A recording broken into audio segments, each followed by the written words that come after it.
Hello and welcome to today's lesson on opposition, a timeless endgame tool revolving around these two kings with an odd number of squares, of course in this case one square between the two, where whoever is to play as a result of the tension controlling by both kings these squares, whoever is to move must give way. If black is to play, then either they step backwards and white will then step forwards and white has made progress, or if black goes one way, white can outflank in the opposite direction and vice versa, if here in red, here in yellow. With that in mind, it's worth remembering that opposition is a means to an end. It's a tool we can use or we can decide not to use depending what we want.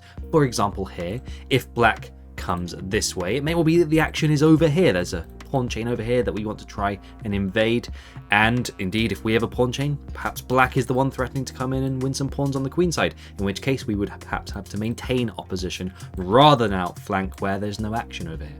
And vice versa, if there's a pawn chain over on the king side, perhaps we want to get over this way. If king d6, we do outflank and we start winning pawns. Now, with that in mind, let's look at a position where exactly that is happening. Here we have a moment where, because of this locked pawn chain, here and here, white's pawns, of course, are going this way and would become queens if they got to the back rank. And white's king is currently winning the opposition. It is black to play here. The white king has come to the side of the black pawns and so is very close to coming to f5 and winning g5 and f4 and then the pawns for white with queen, very trivially. Now, of course, black to play, well, we see that if black, as they are forced to do, not being able to come to any of these three squares, must go backwards or sideways. Well, first things first, if they go to any of the squares backwards or to the left, let's pick d6, then king f5 wins the day and the pawns drop trivially. Well, in that case, of course, what if king f6? And this is a key point. We've manhandled black's king to the side. We can now outflank.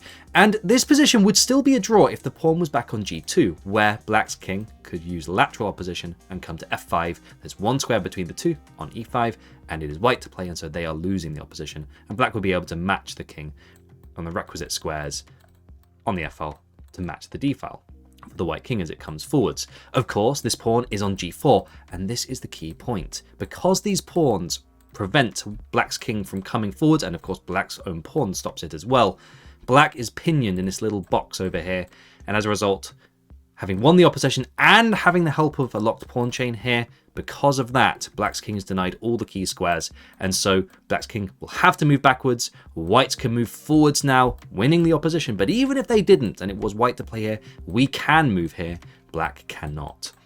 And so as a result, black is forced further back, and at this moment, let's pick f6. King h6, black has essentially won the opposition here. White is forced to play. However, because this pawn and this pawn prevent black's king from moving up, whereas white can go to an auxiliary square and attack g5 and from f6 as well, black is forced to move backwards, and after this the pawn drops and of course f4 will drop, and the rest is relatively simple. Let's go back to the start, because one final time, at this moment black to play, they cannot come forwards.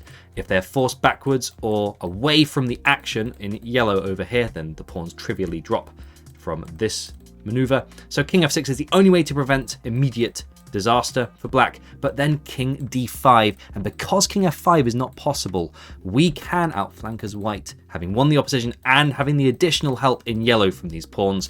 Black's king is forced to move backwards.